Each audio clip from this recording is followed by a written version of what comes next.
Et c'est parti pour le premier chapitre d'introduction aux ordinateurs et à la programmation. Ici, en passant, il y a quelqu'un qui me demande est-ce qu'on a déjà pris les présences? Faites-vous-en pas. Tant que vous avez votre nom sur Zoom, vous êtes présent. Fait que moi, je prends les présences à travers la participation de Zoom. Là, fait qu'il n'y a pas de prise de présence officielle. Donc, en ce moment, il y a juste une personne qui est Anis qui est absente. Fait que, autrement, vous êtes là. Fait que, on va regarder dans le premier chapitre l'introduction à l'informatique. On va y aller de manière très, très, très high level, de très, très, très haut concept pour être capable de dire OK, bon, c'est comment est-ce qu'on stocke les informations dans un ordinateur, comment est-ce que fonctionne un programme. Puis, on va venir présenter ici Python comme étant l'outil que nous, on va utiliser dans ce cours-ci pour voir les différents sujets pour aborder la programmation. On va voir aussi que dans la gestion des données, okay, donc pour être des data scientists, pour travailler avec le big data, c'est vraiment le langage de programmation de prédilection.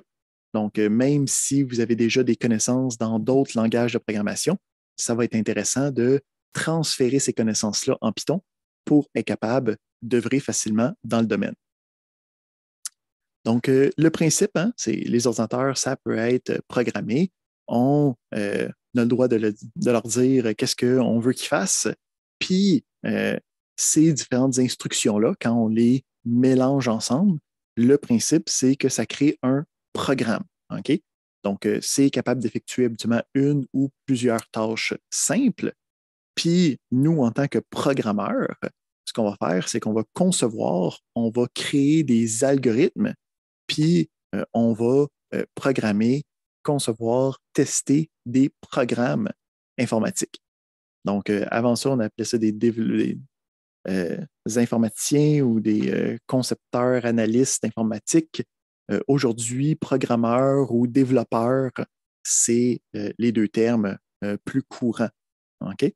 Le principe aussi de domaine connexe au domaine des données, hein, comme le data scientist ou le data analyst, va aussi être un programmeur, va aussi être un développeur dans la liste des tâches qu'il est capable de faire. Donc, c'est pour ça que ce cours-ci est inclus dans votre curriculum. L'ordinateur hein, est un amalgame de différents périphériques. Donc, ici, juste parler rapidement là, pour comprendre un peu comment est-ce que le programme est capable de s'exécuter sur l'ordinateur. C'est un amalgame de pièces qui travaillent ensemble. On a l'unité centrale de traitement ou le CPU, hein, le Central Processing Unit, qui me permet de faire toutes les opérations arithmétiques. On a la mémoire principale ou ce qu'on appelle la mémoire vive. En anglais, ils appellent ça la RAM, hein, le Random Access Memory.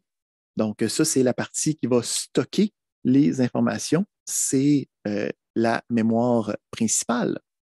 On a des périphériques de stockage secondaires, donc tout ce qui conserve des informations à plus long terme, comme un disque dur, comme une clé USB, c'est des choses qui seront disponibles. Puis finalement, on a les périphériques d'entrée-sortie. Donc ça, c'est tout ce qui est capable de rentrer ou sortir de l'information de l'ordinateur. Hein, que ce soit un clavier ou une souris, que ce soit l'écran hein, qui sort de l'information ou qui rentre de l'information comme un microphone. Donc, n'importe quoi qui gère des informations d'entrée-sortie. Ça fait aussi partie du matériel qui est géré par l'ordinateur.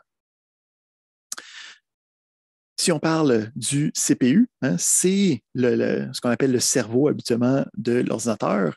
C'est couramment ce qu'on appelle des microprocesseurs dans nos ordinateurs personnels parce que c'est sur des petites puces et c'est gros comme un petit carré là, de 2-3 cm par côté, puis peut-être plus 5 maintenant. C'est vraiment lui qui est capable d'exécuter les logiciels. OK? Donc, autour de ça, tout s'agence avec le processeur. Donc, quand on parle de processeur Intel ou de processeur AMD ou les nouveaux Apple Silicon, c'est ça le principe, c'est les processeurs qui sont capables de traiter les informations. La mémoire, c'est où on exécute les programmes et où les données sont stockées de manière éphémère. Hein? Donc, le principe, c'est quand j'ouvre un document Word ou quand j'ouvre une fenêtre d'un navigateur web, ces informations-là sont dans la mémoire principale, dans la mémoire vive ou la RAM.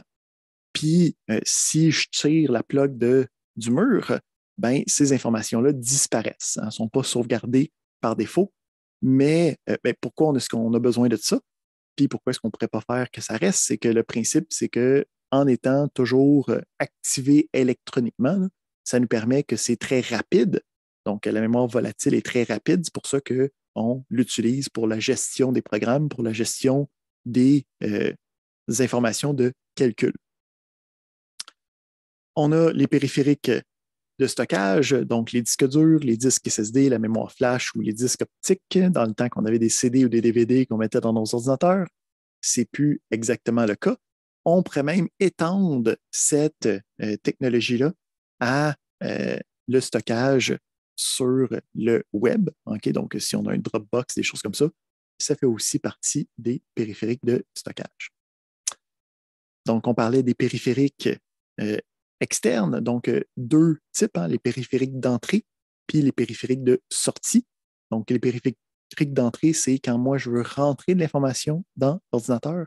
Donc, un clavier, une souris, un écran tactile, un appareil photo, une webcam, un microphone, n'importe quoi qui rentre dans l'information. Puis, on a de l'autre bord des périphériques de sortie, donc qui me permet de sortir de l'information, que ce soit des écouteurs, des speakers, un écran. OK? Donc, c'est des périphériques de sortie. On va voir que nous, on va interagir avec ça dans nos programmes. Au début, là, quand on ne va pas être capable d'aller chercher des données de grand type. Puis, avec tout ça, on va vouloir gérer, puis on va vouloir créer des logiciels. OK? Donc, il y a deux catégories générales de logiciels. Il y a des applications. Donc, c'est pour c'est la majorité des choses qu'on utilise ou qu'on pense qu'on utilise sur un ordinateur, c'est des logiciels. Donc, quand j'utilise Word, quand j'utilise Chrome, quand j'utilise Spotify, c'est des logiciels qui sont là pour des tâches spécifiques, puis c'est des tâches de comme haut niveau. Hein? Donc, si je n'avais pas, l'ordinateur serait quand même fonctionnel. On a un deuxième type de logiciels qui sont les logiciels système. Donc, ceux-ci contrôlent puis gèrent les opérations de base. Donc, on parle ici, mettons, du système d'exploitation. Donc, le système d'exploitation, hein, Windows, macOS ou Linux, c'est en gros le logiciel. Donc, c'est un programme. Hein, c'est quelque chose qui s'exécute, qui a été codé par quelqu'un d'autre, mais qui fournit des services, des opérations de base. Hein, quand je clique sur Power, il faut que ça parte, puis que ça me demande mon compte, puis mon mot de passe. Ben, il y a un logiciel derrière qui fait ça. C'est le système d'exploitation. Il y a aussi des logiciels système de bas niveau. Ça, c'est des choses qu'on va aller regarder dans la deuxième partie du cours, dans le scriptage. Donc, pour être capable d'utiliser les différentes commandes de base, pour être capable de faire du traitement de bas niveau, on va utiliser des programmes pour des tâches simples et spécifiques, okay, d'un ordinateur qui sont fournis habituellement avec le système d'exploitation.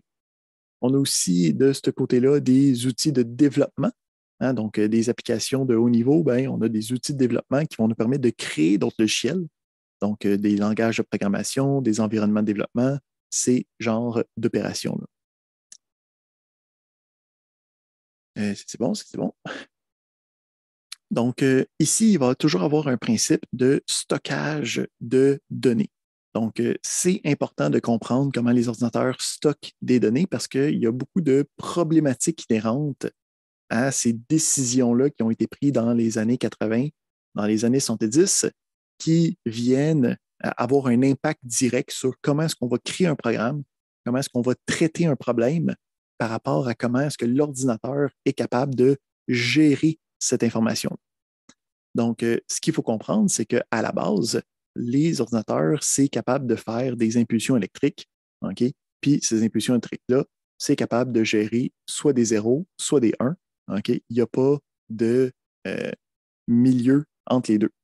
Donc, le principe, c'est si c'est des zéros, soit c'est des 1, c'est la seule chose que l'ordinateur est capable de sauvegarder.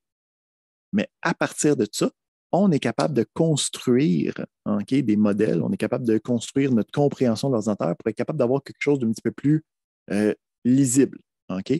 Donc, une des choses qui est le plus représentée avec des bits, un bit, c'est un 0 ou un 1. Puis, si on en met 8 ensemble, ben, ça nous donne ce qu'on appelle un octet. Octet pour octal, pour dire 8, ou en anglais, ils appellent ça un byte avec un Y, à faire une différence d'un bit. Donc, ça ici, c'est en fait un amalgame de 8 bits, puis c'est un bloc mémoire qui va pouvoir contenir comme une information. C'est souvent la taille la plus petite qu'un ordinateur peut sauvegarder quelque chose. Fait que même si je veux sauvegarder 0 ou 1, ça va quand même prendre un octet de taille. Donc, le principe, c'est que comment est-ce qu'on fait pour utiliser ça, nous, en tant qu'être humain, c'est juste des 0 et des 1? Ben, le principe, c'est qu'on va compter en binaire, puis l'ordinateur, lui, va être capable de représenter cette information-là d'une manière que nous, on peut comprendre d'une manière décimale. Donc, on a le 0 puis le 1. Puis le principe, c'est que c'est comme si on avait ce qu'on appelle une base, ben, c'est en base 2. Donc, nous, habituellement, on compte en base 10. On a 10 unités, 0, 1, 2, 3, 4, 5, 6, 7, 8, 9. Puis une fois qu'on a fini ces unités-là, on passe à une dizaine. Fait que là, on change d'ordre. Là, on a 10, 11, 12, 13, 14, 15, jusqu'à 19. Là, on change la valeur, 20, 21, là. Quand on est rendu à 99, on est rendu au maximum, ben, on change encore une fois d'ordre, puis on augmente. Fait que le principe, c'est que le binaire, c'est la même chose. On a le 0, on a le 1, on en base 2, on a passé au travers de tout ce qu'on avait disponible. Ben, après ça, on change l'ordre. On rajoute un 1, puis on retombe à notre 0. Après ça, on a un 1, puis après ça, on a un 0, 0, on change l'ordre encore d'une fois. Puis derrière ça, c'est qu'on va pouvoir avoir, juste être certain, est-ce que vous voyez les annotations que je fais sur la diapositive? Oui. Excellent. Donc, on a en décimale le principe de je peux compter de la même manière, puis je vais avoir ici une, OK, une traduction, là, une conversion possible d'un élément à l'autre. Fait que quand on a 8, 0 ou 1, donc si j'ai toutes des 0, ça vaut 0. Puis si j'ai toutes des 1, ça vaut 255.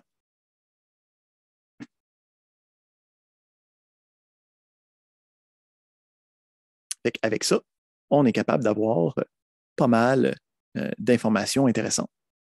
Puis, si on en a besoin, on va pouvoir en coller ensemble pour avoir des plus grandes valeurs, mais c'est comme l'unité de base qui est disponible sur un ordinateur. Et ici, on va aussi avoir la possibilité de stocker des informations de caractère.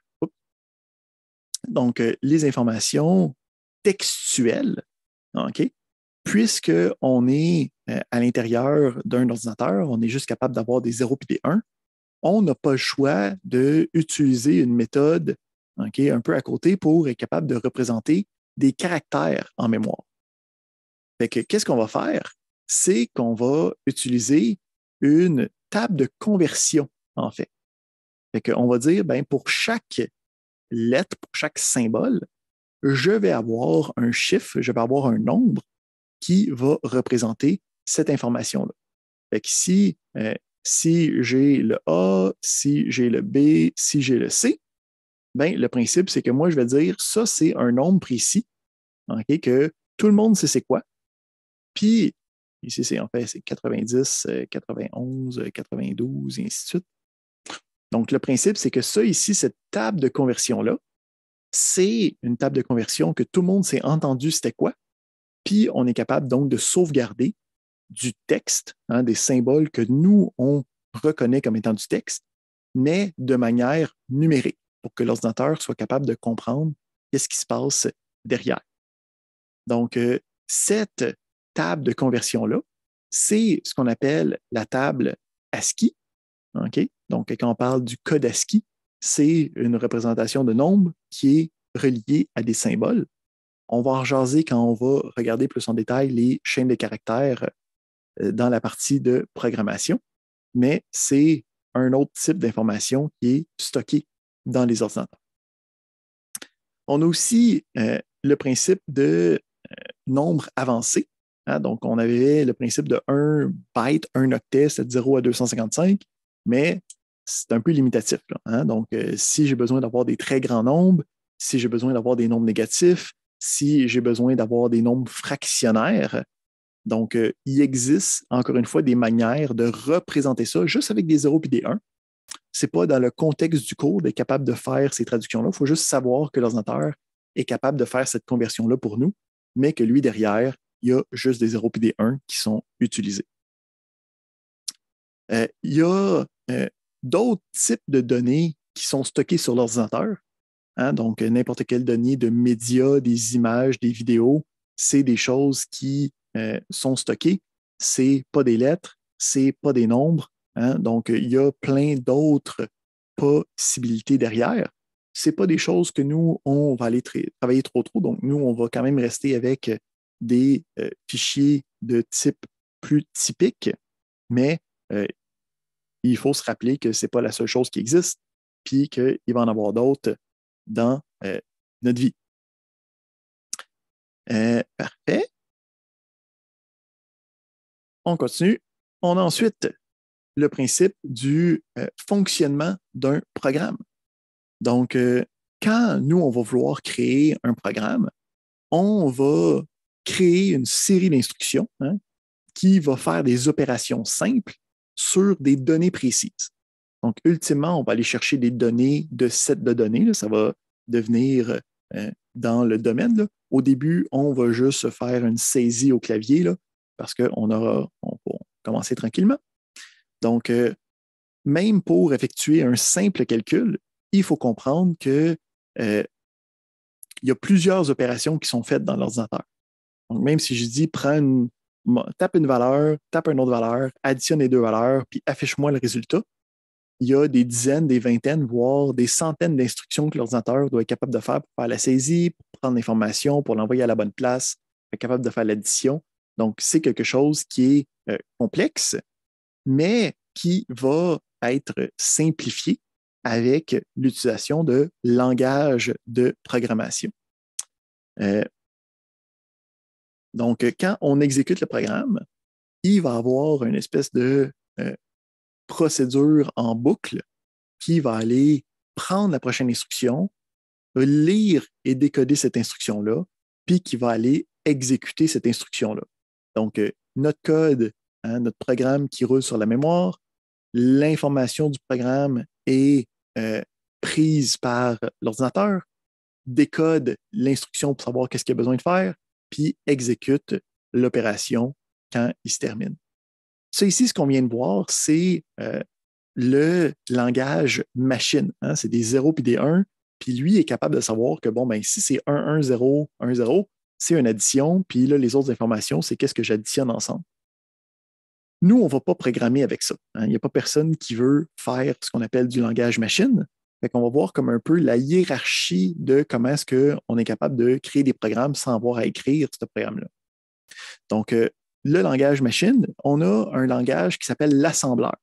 Donc, l'assembleur, c'est une version textuelle pour le langage machine. Fait qu'en sachant que 1, 0, 1, 0, c'est une addition, ben, j'aimerais ça faire addition 3, 4. Puis là, lui va transformer ça en 1, 0, 1, 0, 1, 0, 1, 0. Fait que ça ici, le langage d'assembleur, c'est le premier langage de programmation qui a été utilisé, là, on parle des années 80, là, pour être capable de créer des programmes. Avec les avancées, puis avec les niveaux d'abstraction, avec le monde qui faisait des choses de plus en plus complexes, on a créé des langages de programmation qui me permettaient de ne pas avoir à écrire de l'assembleur directement. Fait que le principe, c'est qu'il existe plusieurs langages de programmation de différents types. Puis habituellement, on va parler de langages de bas niveau puis de langages de haut niveau. Donc, les langages de bas niveau, c'est les langages qui sont proches du langage machine, les langages qui ont beaucoup de concepts qui sont directement reliés à l'utilisation du processeur, l'utilisation des instructions de base. Puis après ça, on a des langages de haut niveau qui vont me permettre de simplifier la création de programmes, mais qui vont être moins performants au niveau algorithmique que les langages de bas niveau. Donc, nous, c'est là qu'on va aller travailler, en fait, dans les langages de haut niveau, parce qu'on a des problèmes qui sont complexes à régler, puis on ne veut pas perdre de temps à créer les différents algorithmes, à créer les programmes pour, même si les performances ne sont pas aussi bonnes, nos ordinateurs sont rendus tellement forts que ce n'est plus vraiment un problème. Donc, quand on utilise un langage de programmation, il y a différents éléments, différents vocabulaires qui vont revenir. Là. Fait que je veux implémenter ça tout de suite pour qu'on soit capable de bien comprendre qu'est-ce qui se passe. Donc, quand on va créer des programmes, on va utiliser un langage de programmation. Le langage de programmation va avoir des instructions. Puis les instructions vont avoir ce qu'on appelle une syntaxe. Donc, une syntaxe, de la même manière que le français, l'anglais, l'arabe, le chinois ont des syntaxes, ben, la syntaxe, c'est comment j'ai le droit d'écrire les choses pour exécuter les instructions, pour être capable de faire ce que je veux. Puis à l'intérieur de cette syntaxe-là, à l'intérieur de ces instructions-là, on va avoir ce qu'on appelle des mots-clés. Donc, les mots-clés, c'est comme les mots, ben, c'est des mots réservés, prédéfinis, qui sont là pour dicter les grandes opérations possibles de notre langage de programmation. Donc, on va avoir des conditionnels avec des if, de la création de variables avec les assignations avec les égales. Donc, il y a plein de mots-clés ou des symboles spécifiques qui sont prédéfinis pour être capable d'utiliser le langage de programmation. On a après ça des opérateurs. Donc, les opérateurs, ça va être des choses qui vont me permettre de faire des opérations, ça porte bien son nom, sur des données. Donc, les opérateurs qu'on connaît déjà, là, ça serait les opérateurs mathématiques, admettons. Si je te montre un signe plus, puis je te mets 2 chiffres à côté, 3 plus 4, ben, de la petite école, là, tu sais que c'est une addition là, qui va se passer là. Donc, l'opérateur plus me permet de faire une addition. On va voir qu'en programmation, en Python, il y a un paquet d'opérateurs qui va plus loin que juste les opérateurs arithmétiques. Fait que, avec des mots-clés, avec nos opérateurs, en suivant la syntaxe, on va avoir des instructions qui vont nous permettre de créer des programmes, de créer des algorithmes qui vont être intéressants pour la gestion de nos projets. Dernière chose de haut niveau, avant qu'on tombe dans qu'est-ce que nous, on va faire durant la session. Et il va y avoir aussi un principe de, quand on parle de langage de programmation, on parlait de bas niveau, on parlait de haut niveau, il existe une deuxième famille, qui est des langages compilés, puis des langages interprétés. Donc, les deux types de langages permettent de faire des choses semblables, mais avec des éléments assez distincts. Donc, le principe de langage compilé, c'est ce que nous, les langages compilés, ce que ça donne comme résultat, c'est qu'est-ce que nous, on utilise majoritairement comme application dans la vie de tous les jours. Donc, on écrit le programme quelque part. Donc, quelqu'un chez Microsoft, quelqu'un chez Adobe, quelqu'un chez Spotify a écrit un programme, puis a pris ce programme-là, puis l'a transformé en exécutable. L'a transformé dans une affaire qui n'a pas rapport, ou en fait, qui ne peut pas revenir en arrière. On ne peut pas voir facilement c'est quoi le code qui a été écrit pour le monde qui ont fait Word. On ne peut pas facilement voir le code qui a été écrit pour le monde qui ont fait Spotify.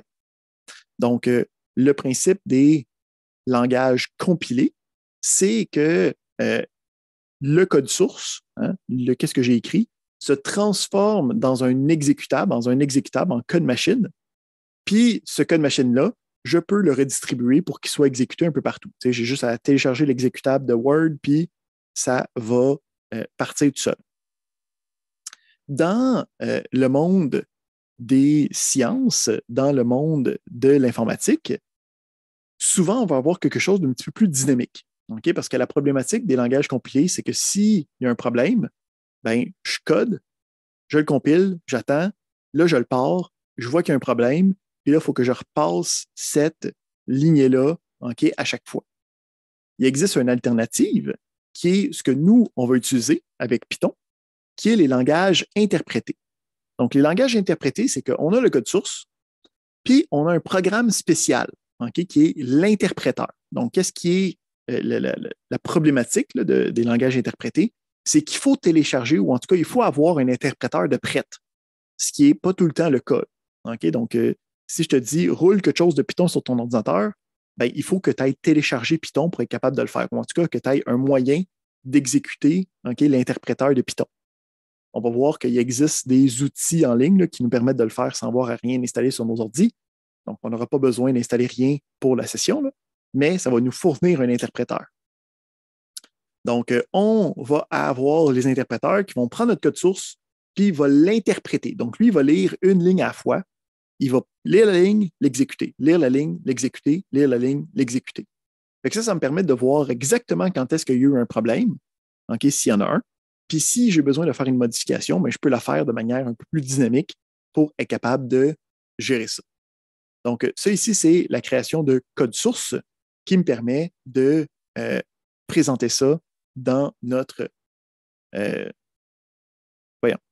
Le code source, c'est qu'est-ce que nous, on va faire. Okay? Quand moi, j'écris mon programme, c'est ce qu'on appelle le code source.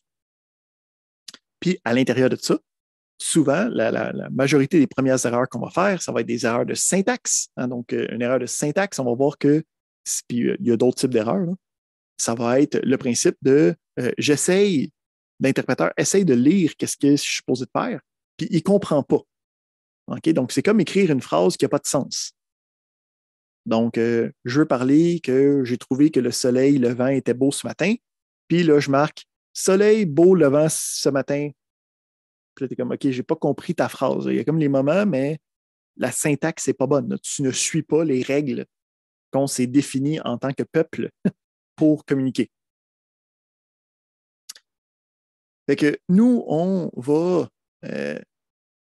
utiliser ce mécanisme-là, okay, de l'interpréteur. Donc, nous, on va écrire nos programmes, on va les donner à l'interpréteur, puis l'interpréteur va être capable de les exécuter quand on a besoin. Puis après ça, lui, il va aller lire la prochaine instruction, il va l'interpréter, il va l'exécuter, puis ça se fait okay, dans les langages interprétés de haut niveau. Il existe différentes manières d'utiliser Python. Okay? Donc, comme je viens de vous dire, on a besoin d'avoir un interpréteur. Donc, il y a la possibilité d'installer un interpréteur local, mais moi, ce que je vais préconiser, ça va être d'utiliser un interpréteur sur des plateformes d'info nuagique. Okay? Donc, moi, ce que je vais vous demander de suivre et de faire, je vais vous donner l'adresse dans un instant. Je vais aussi préparer ça ici. Donc, je vais mettre l'adresse dans le chat. Donc, ça va être l'outil que je préconise, ça va être Google Colab, qui est un interpréteur en ligne. Ça vous prend un compte Google, c'est gratuit si vous n'en avez pas.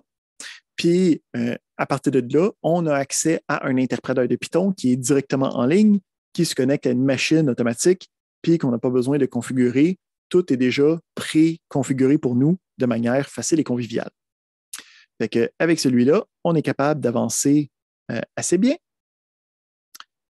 Ici, ça c'est bon, ça c'est bon. Fait que le principe de ces environnements-là va nous permettre de travailler de différentes manières. Si on l'aurait installé de manière locale, il y aurait un mode interactif qu'on pourrait utiliser qui serait capable de tester les commandes une à une. Si je vous montre de quoi ça a de l'air, je vais aller ici, on va repartager, je vais repartager mon écran au complet. Donc, si vous, en passant, vous allez sur Google Colab, ça ressemble à ça ici. Vous allez pouvoir faire le New notebook pour être capable de voir ce qui se passe. Ici, juste pour être certain, on confirme qu'on voit bien mon écran avec Google Colab. Un thumbs up quelque part pour me dire que ça va bien. Et excellent. Donc, sur l'adresse que j'ai pastée dans le chat de Zoom, une fois que vous avez votre code, vous allez pouvoir cliquer sur le New Notebook. On va y revenir. Mais je vais vous montrer le mode interactif de Python. Donc, pour être capable de faire ça, c'est ce que je veux.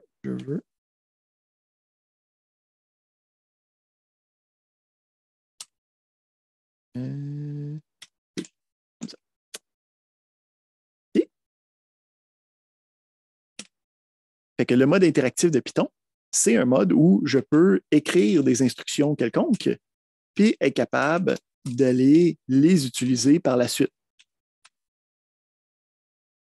OK?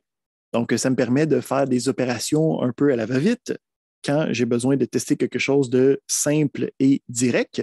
Mais nous, on va utiliser un environnement qui est plus adapté à ce que nous, on va faire plus tard, qui va être la gestion de données. Donc, nous, on va utiliser ce qu'on appelle les notebooks.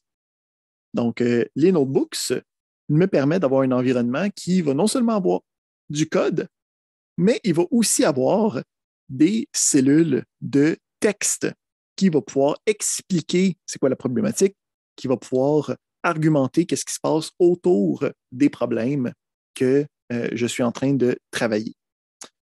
Donc, on va aller regarder l'environnement de Notebook dans quelques instants.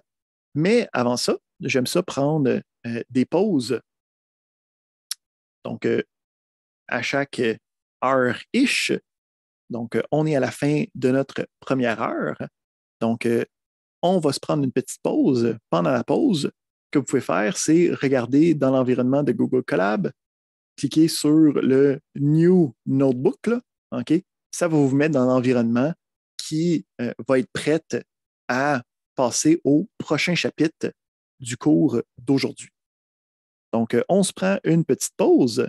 On revient dans une quinzaine de minutes, fait qu'à 7h15 pour reprendre le cours.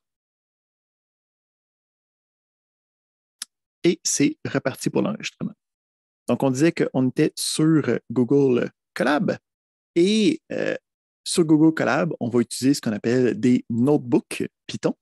Puis les notebooks Python, ce que ça nous permet, c'est d'avoir en fait deux types de cellules.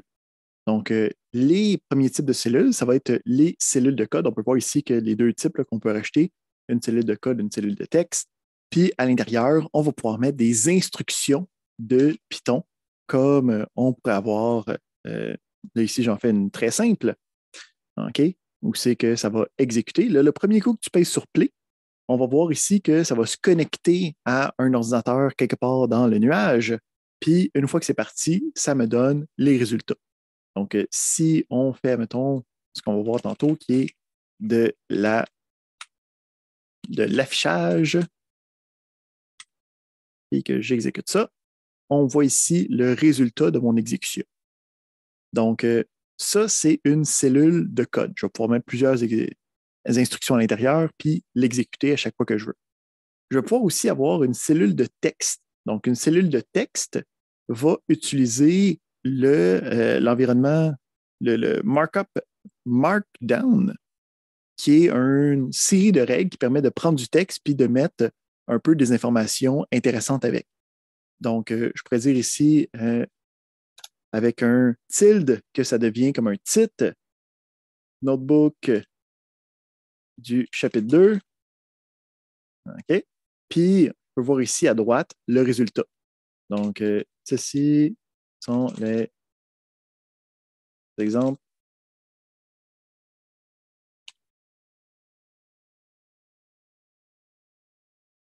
Fait qu'on peut voir ici le résultat de ça. Puis quand je vais aller dans un autre, j'ai juste la partie okay, de présentation. Si je double-clique à l'intérieur de cette cellule-là, je reviens avec les différents éléments. Puis on peut s'aider. Il y a toutes les options en haut pour nous aider avec si je veux mettre, admettons, des choses en bold, je peux cliquer sur OK, les outils pour m'aider à faire ça. On peut voir par contre que c'est toutes des balises de texte. Donc, le but de ces éléments-là, c'est qu'il n'y ait pas de formatage qui est invisible. OK, contrairement, mettons, à Word, là, où c'est que tu as perdu le bold, puis là, tu ne sais plus il est où. Le principe, c'est qu'on a des balises directement dans le texte pour le formatage, puis à partir de là, on est capable d'avoir un résultat qui est intéressant. Aussi, avec les cellules, je vais pouvoir les bouger.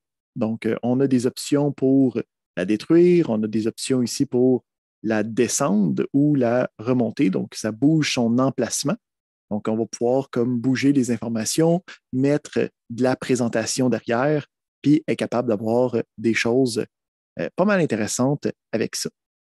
Fait que ça, c'est l'environnement que nous, on va utiliser.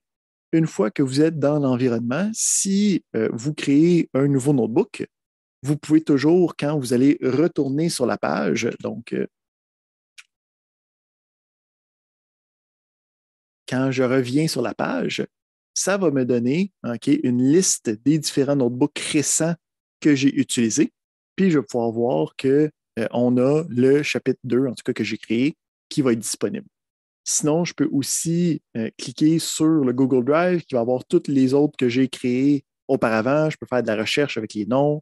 OK? Donc, on peut y retourner. Ou sinon, quand tu es dans l'environnement, tu peux toujours cliquer soit sur le file Open Notebook qui retourne à cette page-là, ou sinon cliquer sur l'icône de Google Colab qui va t'apporter dans le dossier de ton Google Drive, qui est une plateforme de gestion de stockage infonuagique là, comme Dropbox ou OneDrive, qui va avoir les différents notebooks à l'intérieur. Donc, tu peux recliquer sur ton chapitre 2, puis repartir où c'est que tu étais rendu. Donc, le principe, c'est que c'est dans le nuage. Donc, on n'a pas besoin de le sauvegarder. On n'a pas besoin de l'apporter quelque part sur une clé USB. Ça va toujours être disponible tant que tu as accès au compte, tant que tu as accès à ton notebook sur Google Colab. Parfait. Donc, on se lance. On a ici cette partie-là. On va mettre ça de côté, puis on va mettre cette partie-là ici. Je vais mettre celui-là un petit peu plus petit pour que ça fitte. Excellent. Puis, on se lance dans notre chapitre 2. Encore une fois, les diapositives sont disponibles sur le site de Leia. Donc, c'est les PowerPoint. Vous pouvez télécharger pour les suivre en même temps. J'ai une question de Icha. Oui, s'il vous plaît, j'aimerais savoir c'est quoi le raccourci pour exécuter le programme. Mm-hmm. Donc, ici, pour l'exécuter, les instructions, donc, premièrement, il faut que tu sois dans une cellule de code. Oui. Puis, il y a un gentil Python avec le play. Tu peux cliquer sur le play, puis c'est ça qui l'exécute. Si tu prends ta souris puis tu le mets par-dessus le play, tu vas pouvoir voir qu'il y a un raccourci qui est habituellement Ctrl-Enter, qui va aussi permettre, donc Ctrl-Enter, qui va aussi permettre de faire l'exécution de la cellule. Okay. Est-ce que ça répond à ta question? Merci beaucoup. Ouais, c'était juste pour le contrôle-entrée. Merci. Excellent. Donc, aussi, il y a un menu d'options. Donc, si tu veux aller le voir, tu peux aussi avoir d'autres options. Donc, tu peux rouler toutes les cellules, tu peux rouler celle qui est avant celle que tu as sélectionnée, rouler la sélection, qui est le contrôle, rouler, pardon, celle qui est focused, qui est le contrôle Enter. Donc, on a aussi d'autres options. Puis, il y a toujours les raccourcis à droite qui nous permettent de nous simplifier la vie. Merci. Parfait. On commence à programmer. On va aller regarder le principe de conception de programme. On va aller regarder comment faire des entrées, des traitements, puis des sorties. On va regarder l'affichage d'une sortie avec la fonction d'impression print. On va voir le principe de commentaire, de variables, la lecture d'entrée au clavier, comment est-ce qu'on fait pour effectuer les calculs. Puis, on va aller regarder un petit peu plus la sortie des données, puis le principe de constante en Python. Donc, encore une fois, ces fondements-là de programmation sont communs à tous les langages de programmation, mais là, on va aller voir la syntaxe, la minutie de Python par rapport à ça. Fait qu'on commence. Comment est-ce qu'on fait pour concevoir un programme? Le principe, il faut y penser dans notre tête ou en fait, il faut le concevoir au fur et à mesure. ça ne s'écrit pas tout seul. Hein? Donc, quand on veut concevoir un programme, ça se fait en étapes. La première étape étant de le concevoir, de penser à ça va être quoi les étapes générales qui vont me permettre de résoudre la problématique. Ensuite, on écrit le code, on essaye de l'exécuter, ça marche habituellement pas du premier coup. On corrige les erreurs, puis on a une espèce de boucle itérative à la fin où c'est que je teste, je corrige les erreurs, je vérifie, j'ai d'autres problèmes, je corrige et ainsi de suite. Fait ici, la partie de la conception, c'est en fait la partie qui semble la plus anodine parce que tu veux tout de suite commencer à coder, mais c'est souvent la partie la plus importante. C'est la partie qui va t'aider le plus, c'est la partie qui va t'aider à prendre le moins de temps pour résoudre le problème.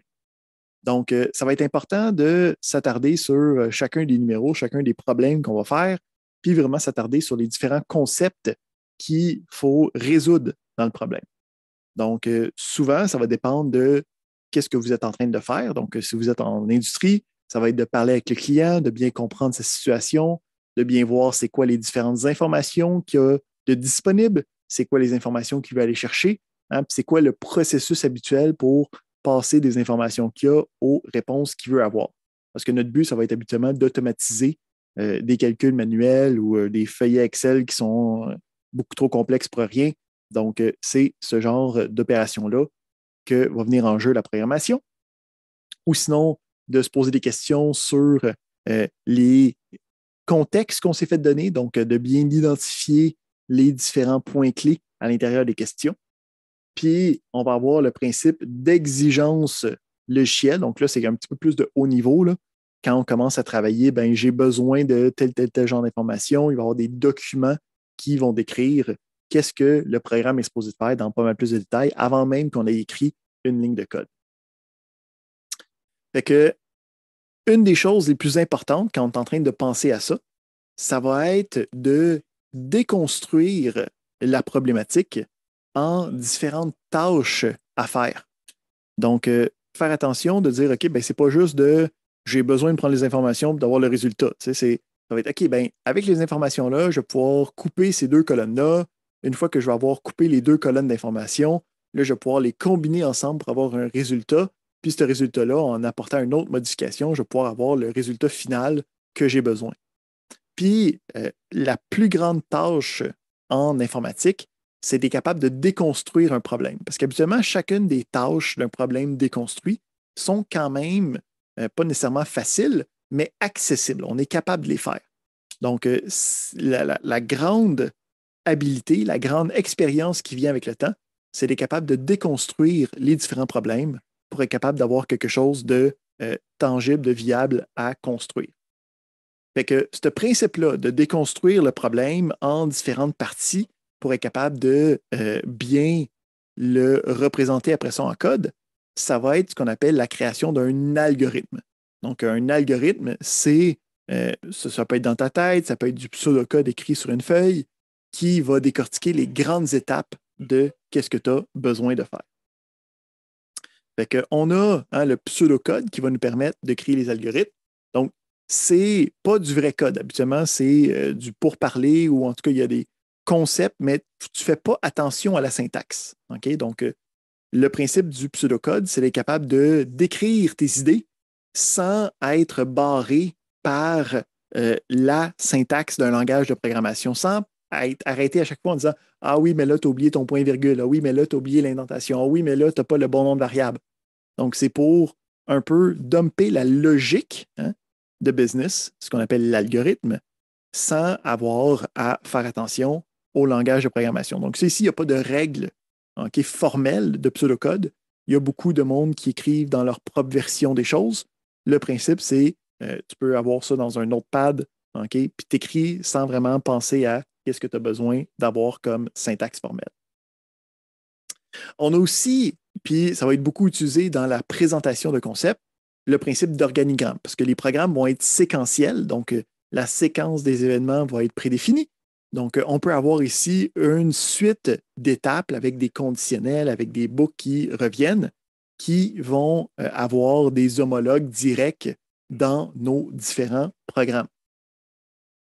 Un exemple, d'un organigramme d'un programme. Hein. On part, ici, on demande c'est quoi le nombre d'heures que tu as travaillé, tu demandes le salaire horaire, tu calcules qu'est-ce que tu as fait, puis tu affiches combien tu as fait.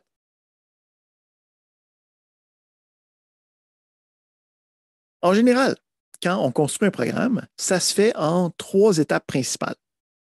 La première étape, ça va être ce qu'on appelle l'ingestion de données. Donc, l'ingestion de données, ça va être de recevoir les données dans les processus de data science. Là, ils appellent ça le ETL. Le E, c'est pour le Extract Information. Donc, on extrait l'information, c'est ça qu'on met l'information dans notre programme. On va chercher qu'est-ce qu'on a besoin.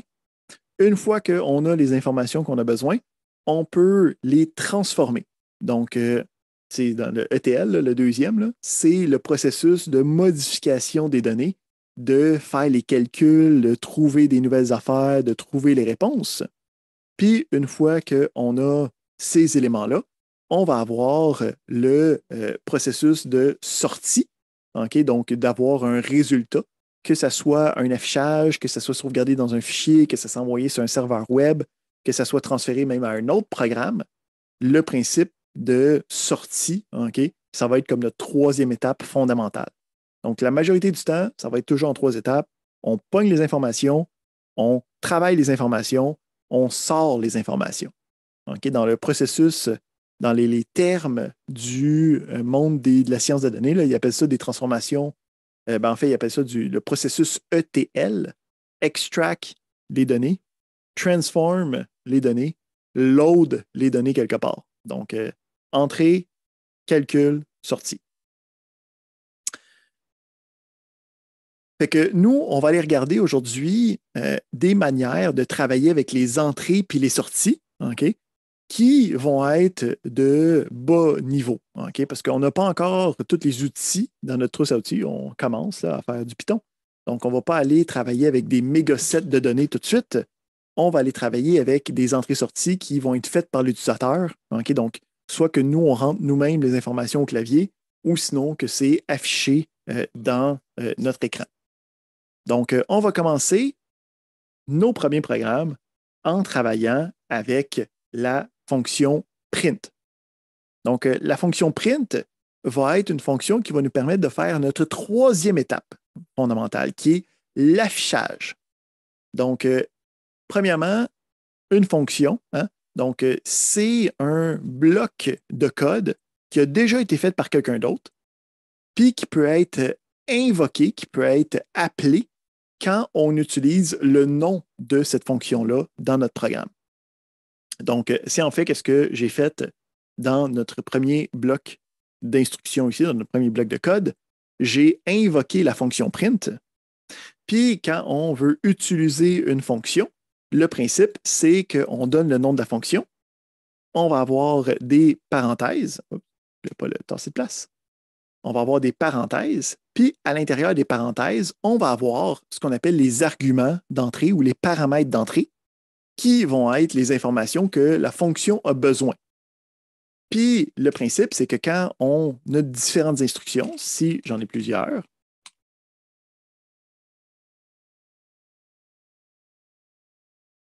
donc on peut voir ici qu'en ce moment, j'écris du texte dans le print entre guillemets simples. On va revenir à ça dans un instant.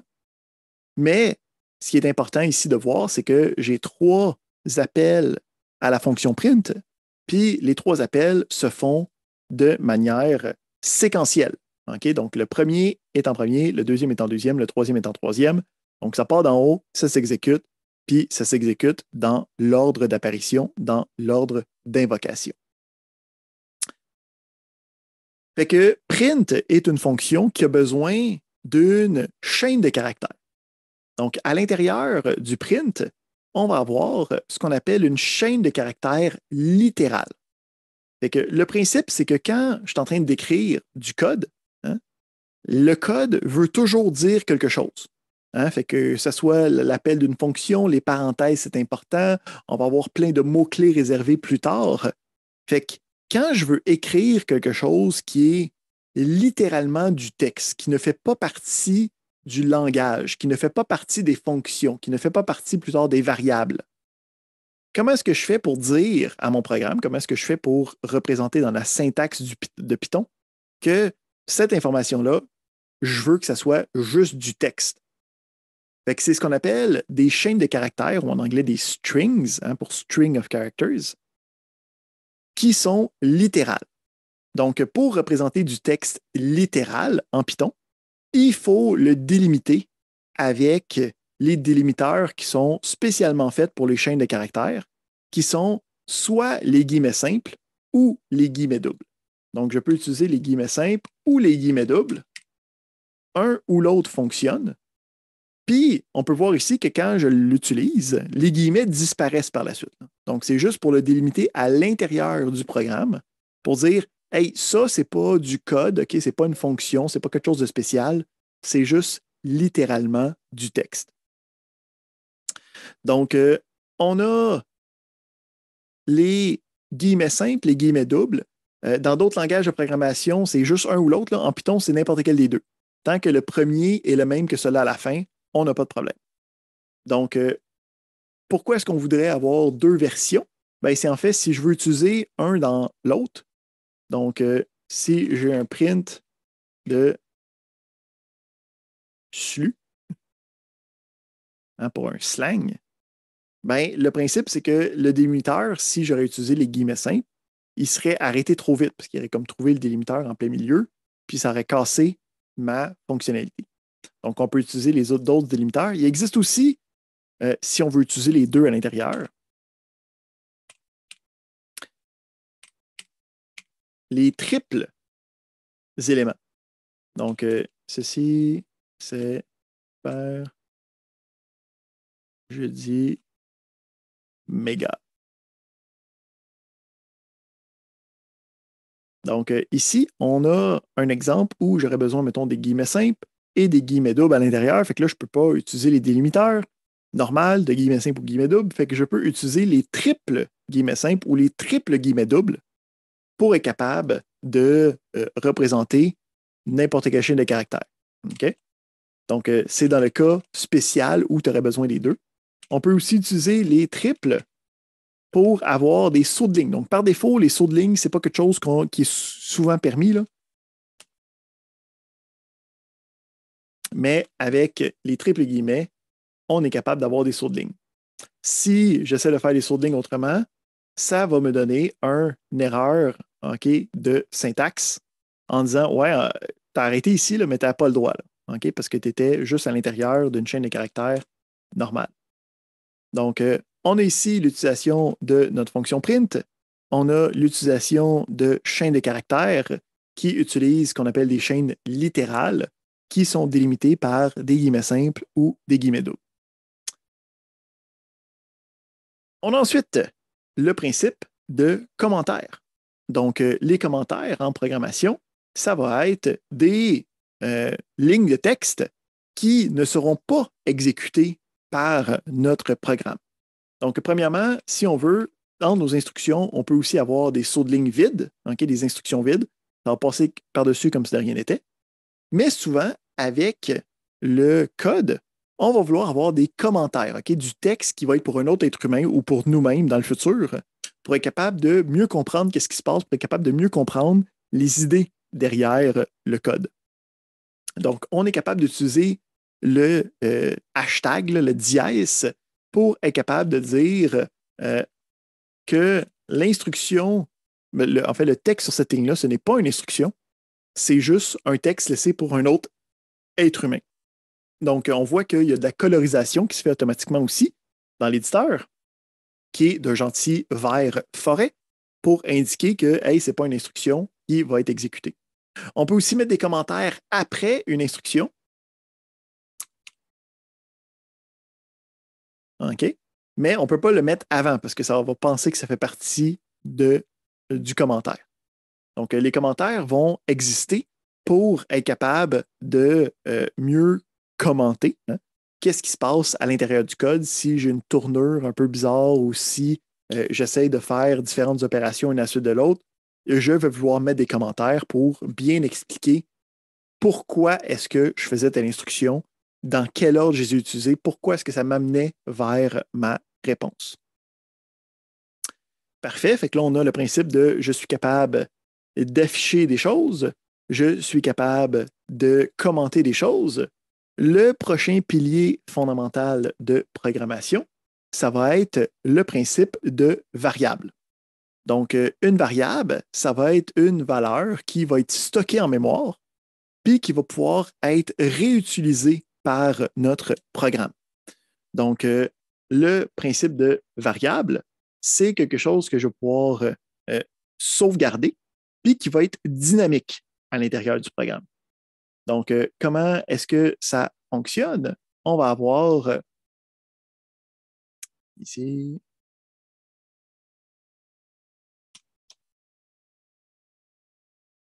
et comme ça, x est égal à 20. OK? Puis, on va pouvoir sauvegarder cette information. Donc, ici, on ne fait rien encore avec l'information, là, mais c'est juste pour démontrer l'opération d'assignation. Donc, l'opération d'assignation ou d'affectation, dépendamment à qui tu demandes, c'est cette forme-là. Donc, on va avoir à gauche, puis toujours à gauche, le nom de la variable, en fait, la destination de l'information. Puis, on a ensuite le signe égal, donc juste un égal, ça c'est l'instruction d'assignation. Puis, à droite, on va avoir la valeur que je veux assigner dans ma variable. Si vous venez de d'autres langages de programmation, je n'ai pas besoin de déclarer d'avance. C'est un langage interprété avec du typage faible. Fait que je fais juste déclarer la variable en y assignant quelque chose et voilà, la variable existe et je suis capable de l'utiliser. On va avoir quelques règles spéciales par rapport au nom de variable. Okay? Donc là, j'ai appelé X. Okay? Je peux appeler mes variables banane, okay? Mais je ne peux pas appeler une variable un bateau.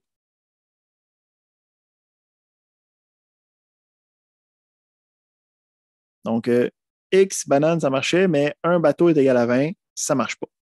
J'ai des règles qui me limitent sur le nom des variables. Donc, il y a des règles spéciales pour l'affectation. Donc, ça, c'est ce que j'ai dit. Ouais. En fait, avant de parler des noms de variables, pour utiliser la variable, ce que je peux faire, c'est que je peux utiliser le nom de la variable directement.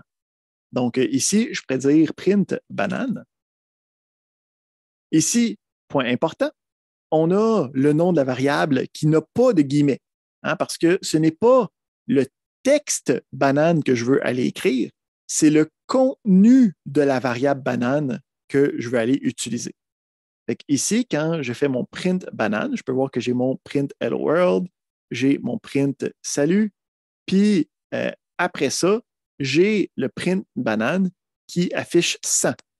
Donc, ça n'affiche pas le mot banane, ça va aller regarder le contenu de banane, puis le contenu de banane, c'est la valeur 100 en ce moment.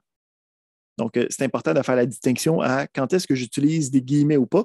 Hein, est-ce que ça voit le texte littéral? Donc, si on fait la différenciation, où c'est que j'écris banane à l'intérieur des guillemets, puis j'essaie de nouveau, je peux voir que j'ai le 100, puis j'ai ensuite littéralement le mot banane. Hein, donc, ce n'est pas la même utilisation, juste par l'utilisation de guillemets ou de pas guillemets. C'est important de comprendre que les choses se font dans l'ordre dans lequel ils ont été écrites. Donc, si, admettons, j'ai print salade, puis qu'après ça, je fais salade, c'est égal à 99, quand je vais essayer de l'exécuter, ça ne fonctionnera pas. Pourquoi? Parce que lui, il va faire les choses exactement dans l'ordre que je les ai écrites. Il va exécuter la première instruction, pas de problème. Il va exécuter la deuxième instruction, pas de problème. Enfin, on les voit ici exécuter. Puis là, quand il arrive à la troisième, il va dire j'essaie d'afficher salade. Mais là, la problématique, c'est que salade, il n'existe pas à ce moment-là. Il n'a pas encore été sauvegardé dans la variable. Fait que, à ce moment-là, il me génère une erreur en me disant le mot salade, il n'y a pas eu défini, je ne sais pas c'est quoi, je ne peux pas t'aider. Fait que, si on reprend ça,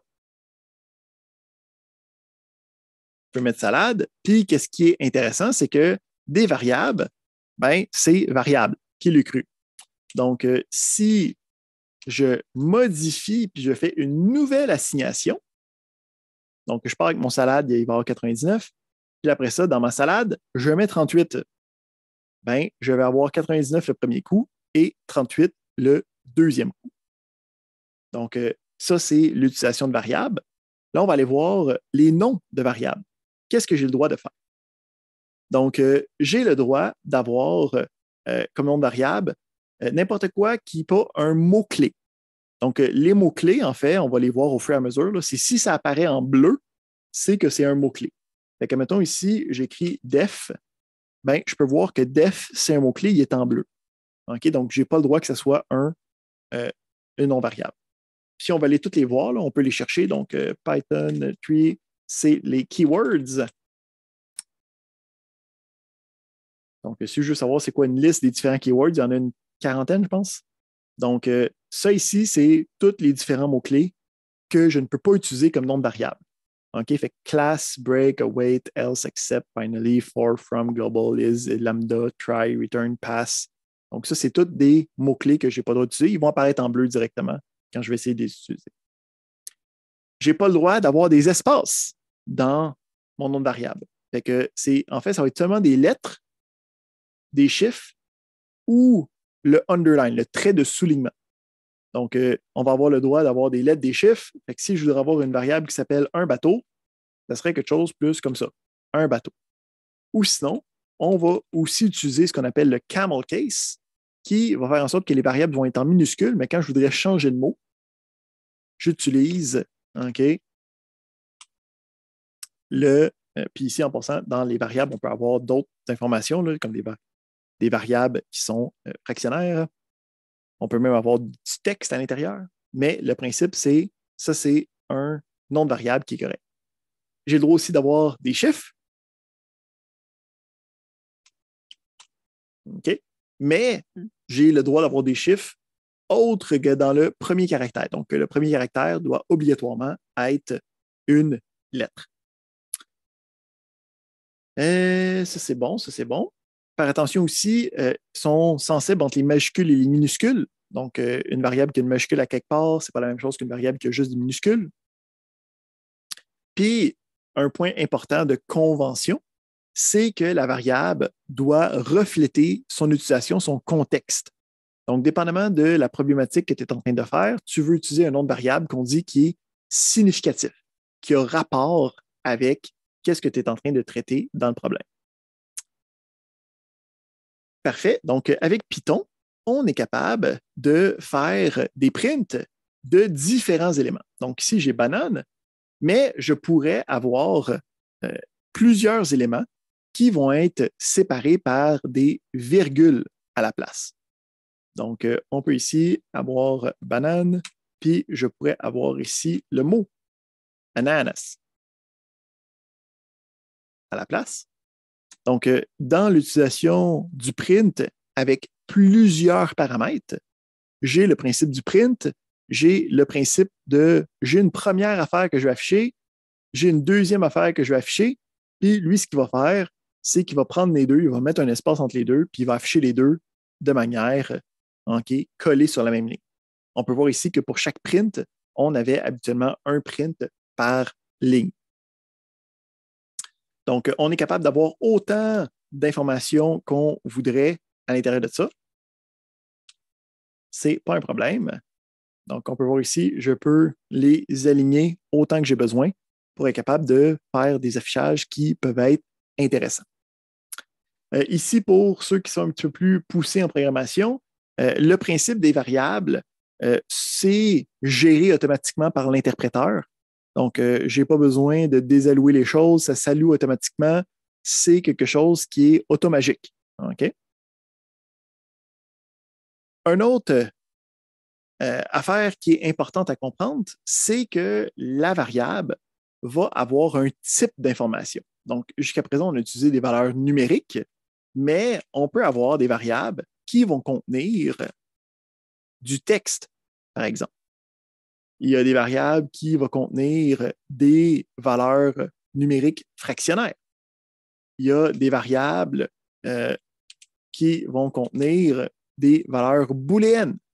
Donc, on va regarder les types de données qui vont me permettre de travailler avec les variables. Donc, chaque variable, quand je lui mets quelque chose à l'intérieur, ça va être assigné à un type, puis on va être capable de l'utiliser, on va être capable de le représenter par quelque chose. Fait que on va avoir le type. Okay, on va regarder en premier les STR. Puis, dépendamment du type, ça va nous permettre de faire certaines opérations. Hein? Donc, on va regarder des types de données qu'on dit numériques, des types de données littéraux, puis les types STR. Donc, si dans une variable, j'ai des valeurs numériques, je peux faire des opérations qui travaillent sur les opérateurs numériques. Tu sais, comme une addition, là, c'est pas mal plus facile de faire un plus avec ça. Fait qu'ici, on peut regarder. Qu'est-ce qui va être intéressant, c'est que quand je vais avoir le print, je peux avoir un littéral, je peux avoir une variable, ou je peux avoir ce qu'on appelle une expression. Donc, une expression, c'est quelque chose qui va me donner une réponse finale. Donc, attends, je vais le mettre à la fin. En fait, je vais me faire un autre bloc. Comme ça, on va commencer à neuf. Fait que je fais un print, puis je démontre le principe d'opération. Donc, les opérations me permettent de trouver le résultat de ce qu'on appelle l'expression. Donc, l'expression, c'est quelque chose qui va être réduit à sa réponse. Que l'ordinateur va vouloir trouver une réponse avant de l'envoyer, avant de l'afficher. Fait que si j'ai des variables,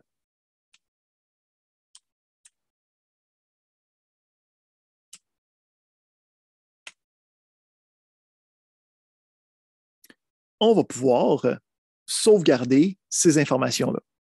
Puis, on va pouvoir utiliser l'opération entre les deux. Là, par contre, on peut sauvegarder dans les variables pas mal n'importe quel type d'information.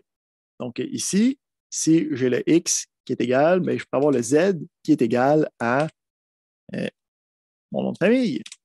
Puis, dans ce cas-là, ben, si j'essaye de faire la même opération, là, je vais faire le X est égal à 3 moins le blanc. Bien là, ça fait pas mal moins de sens. Hein?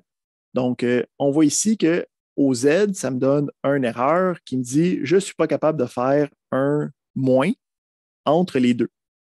Puis là, le principe, c'est que ça me dit les types d'informations. Donc, on va aller revoir c'est quoi les différents types dans un instant, mais le type d'information va indiquer quelle opération que je suis capable de faire avec la variable. Ici, blablabla. Bla, bla, bla. OK. Donc, on va avoir 2, 3 types que nous, on va vouloir savoir. Donc, on va avoir différents types de données. Donc, quand on va avoir des valeurs numériques entières, ça va être des int.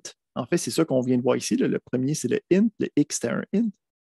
On va avoir quand on a des valeurs fractionnaires, ça va être des floats.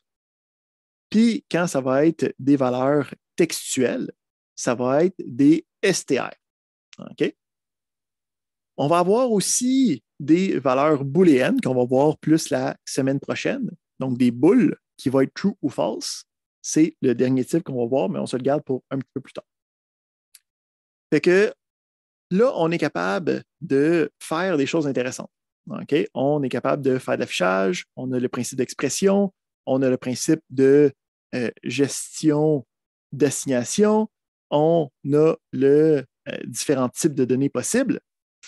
Ici, une autre chose qui est intéressante, c'est que dans l'assignation, on est aussi capable, à la place de mettre des valeurs littérales, on est capable de mettre des expressions.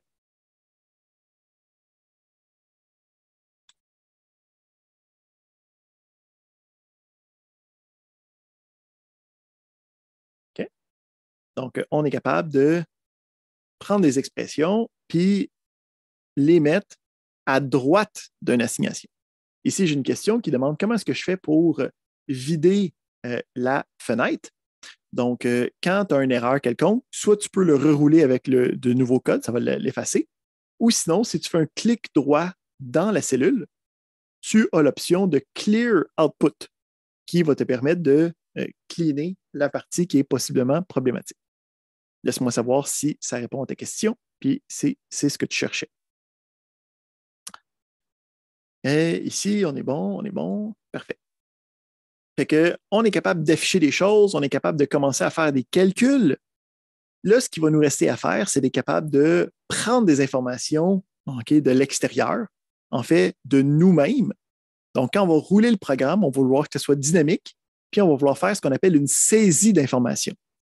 Donc, pour être capable de faire une saisie d'informations, une lecture d'informations au clavier, on va utiliser la on va utiliser la fonction input. OK, ici, on va se faire un bloc de code. Fait qu'on a ici une saisie quelconque, puis on a le input avec du texte.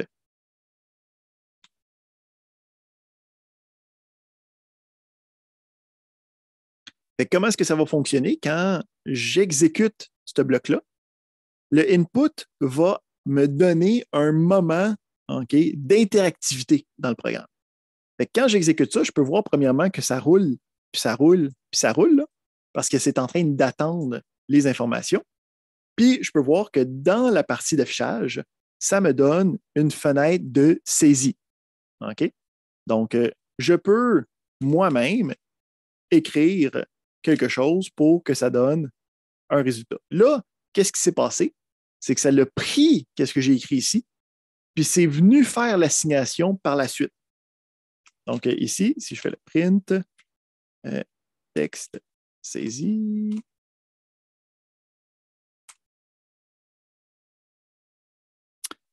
Donc, une question posée, puis là, je marque une super réponse. Ben, je peux voir ici le texte que moi j'ai rentré. Ça a été assigné dans la variable, puis après ça, je peux le réutiliser quelque part. Le input a besoin aussi d'un paramètre, d'un argument d'entrée qui va être la question qui va être affichée durant l'exécution. Donc, c'est là que tu peux dire, ben, rentre une valeur de température, rentre c'est quoi les parts de marché que tu avais à cette date-là. Donc, on peut contextualiser la demande d'information avec ça. Là, ici, il y a une problématique, par exemple, avec le input, c'est que l'information qui est à l'intérieur de ça, si on va aller voir, on peut prendre notre curseur, là, une fois qu'on l'a exécuté, puis on peut aller par-dessus les différentes variables. Ça va nous dire leur contenu. Donc, si je prends ma souris puis je m'en vais par-dessus saisie, là, je peux voir qu'à l'intérieur, j'ai le texte, une super réponse, mais je peux voir que le type de la variable, c'est str. OK? Mais la problématique vient quand je rentre quelque chose qui est une valeur numérique. OK? Fait que ici, si je regarde, 36, c'est quand même un str. Ça va devenir problématique quand je vais vouloir commencer à utiliser cette information-là dans une opération. Fait que, mettons ici, je fais ma saisie plus 5. OK? Fait que je veux que ça prenne la valeur, puis que ça rajoute 5 dedans. Fait que quand j'écris ça, j'écris 47. Fait que 47 plus 5, ça va me donner 52. Mais quand j'essaye de faire ce print-là, ça ne fonctionne pas. Oups, j'ai marqué saisie avec un E.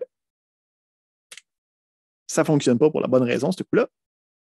Qui me dit, hey, en ce moment, saisie, c'est un str. Puis moi, je ne suis pas capable de faire un plus avec un nombre. Ça ne fonctionne pas. Fait que pour être capable de travailler avec cette problématique-là, on va avoir ce qu'on appelle des fonctions de conversion. Donc, les fonctions de conversion vont prendre quelque chose, puis va le transformer dans un autre type de données. Donc, ça va me permettre de passer de str à int dans ce cas-ci, parce que c'est une valeur entière. Int, c'est pour les entiers. Fait que, on a des fonctions de conversion qui me permettent de dire, ben, je prends le int, puis je le convertis. Fait que je peux prendre le int, puis prendre le int. Là, ici, je mets le 75, puis ce coup-là, OK, j'ai maintenant le résultat du 75 plus 5. Donc, j'ai réussi à convertir la saisie. Là, pour se simplifier la vie, ce qu'on va faire habituellement, ça va être ce qu'on appelle un appel imbriqué de fonctions. À la place de faire la conversion une fois qu'on est rendu à la fin, ce qu'on peut faire, c'est faire la conversion au début, direct après le input. Fait que, on va prendre notre input, puis le résultat de ce input-là va directement être envoyé à notre int. Fait que dans notre saisie, à ce point-là, quand je reroule ça, puis que là, je fais une valeur quelconque, si je regarde qu'est-ce que j'ai dans saisie, je peux voir que j'ai la valeur, mais ce coup-là, je peux voir que c'est un int directement. Donc là, je n'aurai plus besoin de faire de conversion par la suite. Donc, on a des fonctions de conversion qui est en fait le nom du type que je veux que ça devienne. Fait que dans les types, on a en ce moment int, on a float, puis on a str de disponible.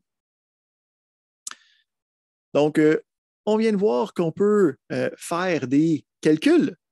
Hein? Donc, on a l'addition, la soustraction, on a la multiplication, mais il y a certaines opérations qui sont moins évidentes que d'autres en programmation.